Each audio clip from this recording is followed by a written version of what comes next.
On a hotel's escalator, an old lady wearing a wedding dress is about to die while holding a red diary. During her last moments, she remembers the day she got married and entered this hotel with her husband. Meanwhile, Carlos returns to his apartment and finds his younger brother Oliver in a rather restless and anxious state. Carlos tries to cheer him up by explaining their mother has lent him a good chunk of money, so they won't have to do anything illegal to survive anymore. This still doesn't calm Oliver down, but before he can explain the reason for his mood, Detective Marco bursts into the room. Carlos immediately freaks out and points out they aren't doing anything wrong, but it's too late. Marco has already gotten a confession from Oliver by threatening him.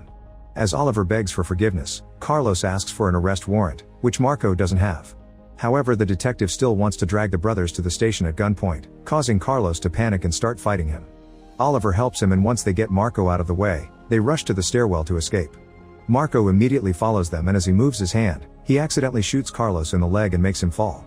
While Marco wonders what happened to his hand, Oliver runs to his brother's side and starts yelling for help to no avail. At that moment, they hear an explosion in the distance, but no yelling or sirens. Carlos' wound is bleeding pretty badly, so Oliver ties his hoodie around it.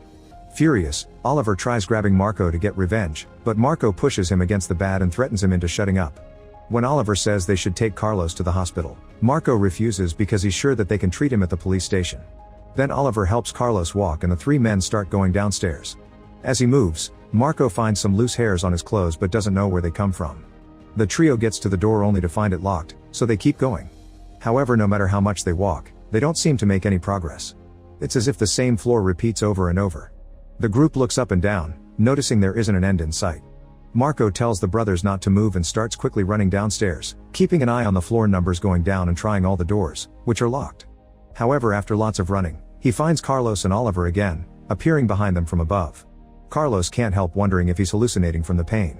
Losing his mind, Marco takes the stairs again and Oliver retries the door to no avail. At that moment, Marco returns and is so shocked to see the brothers again that he runs a test. He throws his keys through the center of the stairwell, only for the keys to fall back to them from above. Marco asks the brothers if they gave him anything illegal as he points his gun at them, but they assure him they're trapped just like him. It seems the stairs are an infinite loop. Oliver has no signal on his phone and yelling for help gets no answers. He hears his brother in pain and says he wants to remove the bullet, but Carlos refuses, saying it may end up in an infection because Oliver can't do even the most basic everyday chores. Marco breaks the vending machine with a fire extinguisher to get some water, so Oliver gets a bottle as well to at least wash the wound. 4 hours later, the trio is still stuck there. Marco opens his wallet to look at a family picture and finds a tiny card that he doesn't recognize, so he tears it into pieces and throws it away. Then he reveals he has some uppers for personal use, so he gives them to Carlos to help him escape his pain for a few hours. Once Carlos is unconscious, Marco and Oliver get food from the vending machine and sit together to chat. Marco shows Oliver the family picture, explaining that he was supposed to celebrate his 15th anniversary with his wife tonight. Oliver's only answer is to threaten to kill him if Carlos dies. Then he gets his bag to check if it has anything useful, but it's not much. The next day, Carlos wakes up but he's barely alive. With his last breath, he tells Oliver to value his life and enjoy it, which he was never able to do. Carlos dies in Oliver's arms, and while Oliver cries, Marco checks the vending machine to discover it's restocked itself.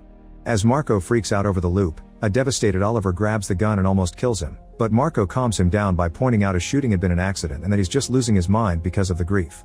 Meanwhile, in a nice house in the countryside, Daniel is helping his sister Camilla learn a magic trick involving cards while their stepfather Roberto watches.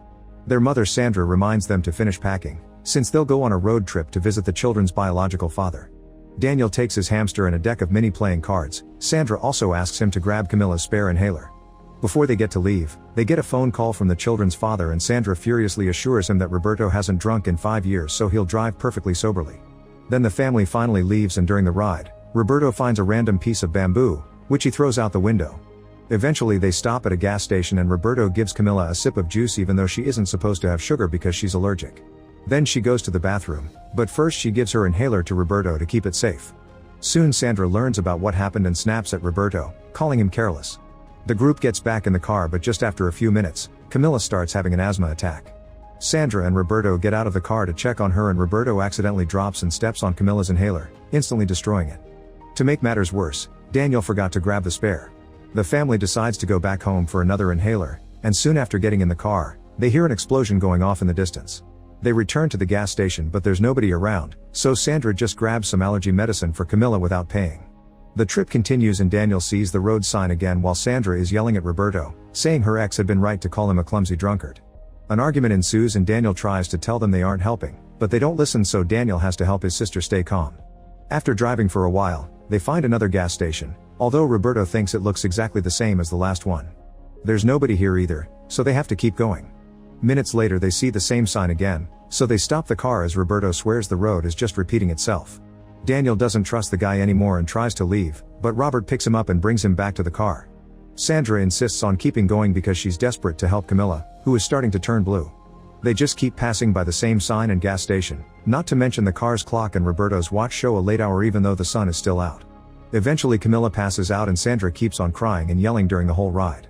After seeing the same sign for the zillionth time, Roberto stops the car and tells the others to wait while he walks off through the field on the right, hoping a different direction will give a different result. Camilla is getting worse and Sandra can't stand it, so she drives away with her kids while ignoring Daniel's warnings. She thinks she's stuck in a nightmare and keeps telling herself to wake up. When she stops the car to have a breakdown, Daniel gets out with Camilla, and Sandra keeps going without noticing the children are gone. Carrying his sister in his arms, Daniel walks all the way back to the road sign and watches Sandra pass through the loop. The next time she sees the gas station, she goes inside and hides to cry over her lack of hope. Back to Daniel, he lies down on the ground next to Camilla and unfortunately has to watch her die. At that moment Roberto returns from the field on the left, confirming that every area is in the loop. Time starts to pass and after 35 years, both men are still stuck on the stairs. Marco is an old man that can't walk and has to drag his body through the steps, but Oliver is middle-aged and keeps himself active and healthy by reading the book from his bag, listening to his music player, and doing daily exercise. Since both the vending machine and the bag reset every day, Oliver takes out all the objects each morning and waits for the loop to duplicate them. This way he's built a whole collection of things that he keeps on the stairs, plus a shower made of water bottles. The nail clipper from his bag helps him cut his hair and mustache. Marco's side isn't as tidy, and Oliver often has to help him relieve himself into a bottle. It's clear they've both lost their minds though. Oliver prays to Carlos' skeleton when it's time for the bag to reset, and sometimes he brings Marco along, covering their faces with paper bags as they say a made-up prayer. There's also lots of writing on the wall that keeps track of the days and works as a diary for the duo's mad thoughts. Marco is obsessed with remembering things and is always calculating his age, Oliver's, and even his daughter's, who must be full adults by now. Before going to sleep, Marco always repeats his own name so as not to forget it. On the hotel escalator, the old lady finally dies and someone passes by to take a hamster from her hand. On the endless road, 35 years have also passed for the family, and they get food from the gas station which also restocks itself. Roberto is an old man that lives like a pig in the car still parked next to the road sign.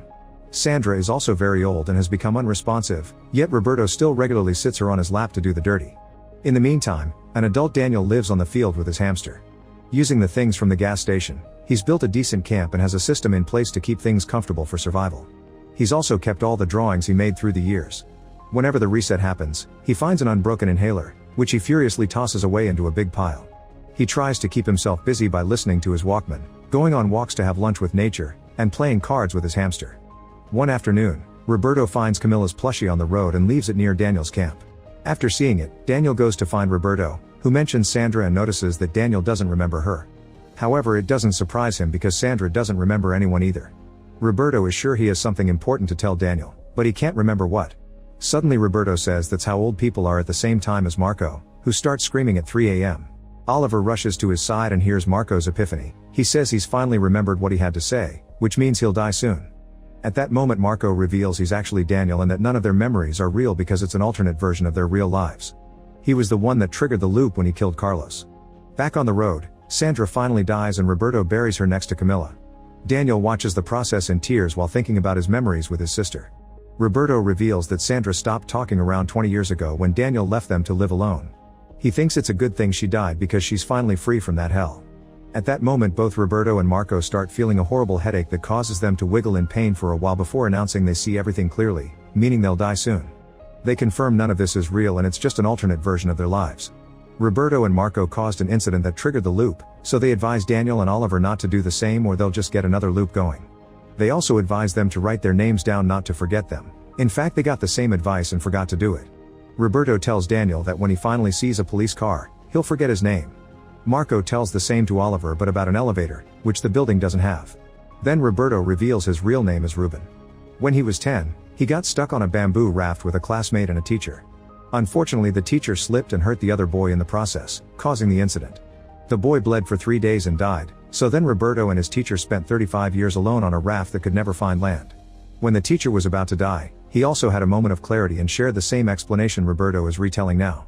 The teacher had also been stuck in a 35-year loop, but his happened in an infinite train track. Roberto then was able to return to land and started a new life in which he met Sandra and the kids, but he didn't remember anything else until now. Marco is telling a similar story to Oliver, explaining he used to be Daniel and that Roberto advised him not to get into the police car, but he did it anyway and restarted his life as Marco with no memories. Both old men swear this isn't real, they're just stuck in an emotional hell while their real selves live good lives. By moving physically and emotionally, they send their energy to their real selves to keep them happy.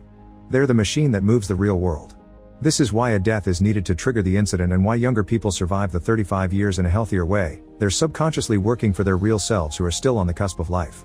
Old people can't do the same because they're always stuck in the past and don't enjoy life.